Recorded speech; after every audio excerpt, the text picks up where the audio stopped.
নাজিমাস রেসিপিতে আপনাদের সকলকে স্বাগত। সামনে রমজান মাসে আমরা সকলেই ঘুগনি তৈরি করি। আমি যেভাবে ঘুগনিটা তৈরি করেছি একবার এইভাবে ঘুগনিটা তৈরি করে দেখবেন, খেতে অসাধারণ হয়। কিংবা রাস্তার ধারে ঠেলা গাড়িতে যে ঘুগনিটা বিক্রি হয় যেমন টেস্ট হয় ঠিক সেই রকম টেস্টের আজকে ঘুগনিটা তৈরি করব। একটা বিশেষ মশলা দিয়ে বানাবো। ভিডিওটা স্কিপ না করে পুরোটা দেখবেন, তাহলে বুঝতে পারবেন।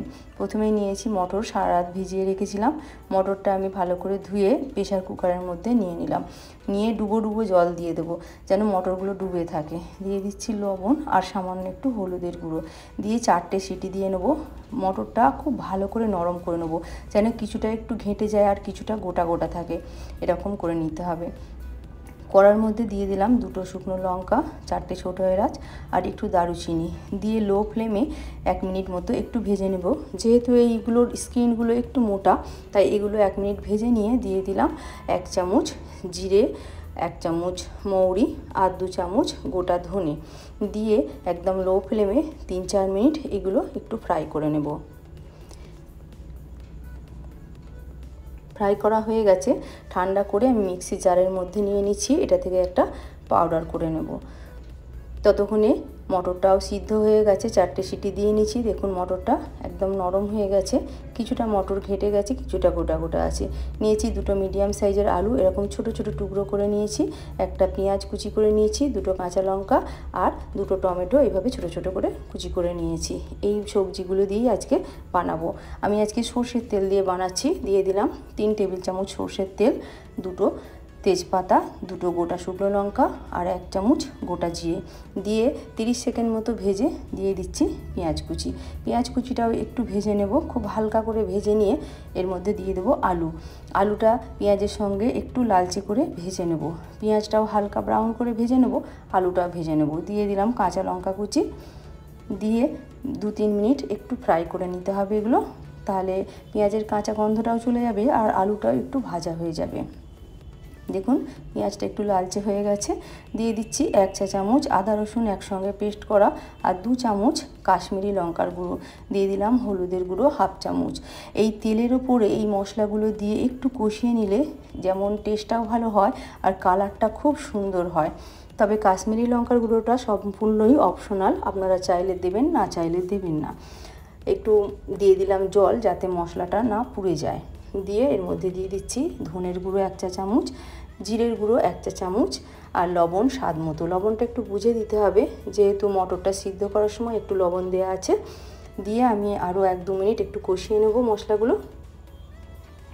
দেখুন কষিয়ে নেওয়া হয়ে গেছে, তেল ছেড়ে দিয়েছে মশলা থেকে।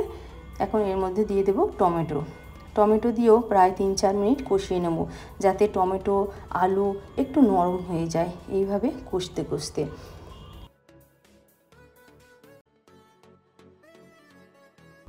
দেখুন প্রায় 2-3 মিনিট হয়ে গেছে, টমেটো থেকে জল ছেড়েছে আর টমেটোগুলোও একটু নরম হয়ে গেছে।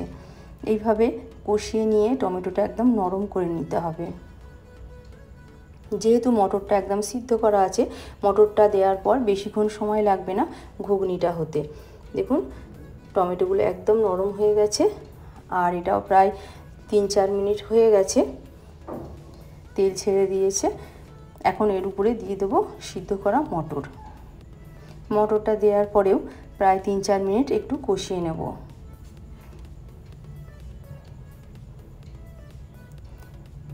এই ভাজা মশলাটা যে আমি রেডি করেছি, এইভাবে মশলাটা রেডি করে একবার ঘুগনিটা বানিয়ে দেখবেন, খেতে অসাধারণ লাগে। দেখুন মটরটা ঠিক এরকম সিদ্ধ করে নিতে হবে, একটু গোটা গোটা থাকবে আর কিছু মটর একটু ঘেঁটে যাবে, তাহলে গ্রেভিটা খুব ভালো হয় ঘুগনির মধ্যে। এইভাবে মটরটা নরম করে নিলে না ঘুগনির গ্রেভিটা ভালো হয় আর খেতেও ভালো লাগে ঘুগনিটা। আমি যে ভাজা মশলাটা করেছিলাম সেই ভাজা মশলাটা এখন দিয়ে দিচ্ছি 2 চামচ। তবে মটরটা দেওয়ার পরে 3-4 মিনিট কষিয়ে নিয়ে তারপরেই মশলাটা দিতে হবে। মশলাটা দিয়ে বেশিক্ষণ কষবো না, মশলার যে একটা সুন্দর গন্ধ রয়েছে সেটা তাহলে নষ্ট হয়ে যাবে। দিয়ে আমি একটু মিশিয়ে নেব। এই মশলাটা দেওয়ার জন্য যেমন সুন্দর একটা সুগন্ধ হয়, তেমন ঘুগনির কালারটাও খুব সুন্দর হয়। দিয়ে দিলাম সামান্য একটু জল, দিয়ে 5-6 মিনিটের জন্য মিডিয়াম ফ্লেমে একটু ঢাকা দেব। দেখুন ঠিক এরকম ঘনত্বটা রেখেছি, কারণ আলু নরম হয়ে গেছে, মটরটাও নরম হয়ে গেছে, তাই বেশি জল দিলাম না। অল্প জল দিয়ে মিডিয়াম ফ্লেমে 5-6 মিনিটের জন্য ঢাকা দিলাম। উপর থেকে একটু ধনেপাতা কুচি ছড়িয়ে দিলাম। দেখুন 5-6 মিনিট হয়ে গেছে, সম্পূর্ণ রেডি হয়ে গেছে ঘুগনিটা। ঠান্ডা হওয়ার পর ঘুগনিটা কিন্তু আরও ঘন হয়ে যাবে, একটু পাতলায় নামাতে হবে। দেখুন ঠিক এরকম ঘনত্ব রেখেছি। কিছু সবজি নিয়েছি আমি ঘুগনিটা উপর থেকে দেওয়ার জন্য। নিয়েছি ধনেপাতা কুচি, পেঁয়াজ কুচি, শসা কুচি, কাঁচা লঙ্কা কুচি, বিট লবণ, তেঁতুলের পাল্প নিয়েছি, আর নিয়েছি ভুজিয়া। দেখুন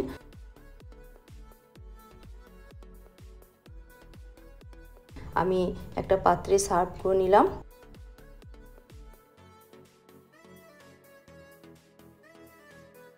উপর থেকে ছড়িয়ে দিচ্ছি পেঁয়াজ কুচি, শসা কুচি, দিয়ে দিচ্ছি ধনেপাতা কুচি, দিয়ে দিচ্ছি কাঁচা লঙ্কা কুচি, দিয়ে দিচ্ছি তেঁতুলের পাল্প। অবশ্যই এই তেঁতুলের পাল্পটা দিতে হবে, তবেই কিন্তু ঘুগনির আসল টেস্টটা পাওয়া যাবে। যেমন ঠেলা গাড়িতে স্ট্রিটের হয়, ঠিক তেমন টেস্টটা আনতে গেলে অবশ্যই দিতে হবে তেঁতুলের পাল্প। দিয়ে দিলাম বিট লবণ উপর থেকে একটু, আর দিয়ে দিচ্ছি ভুজিয়া।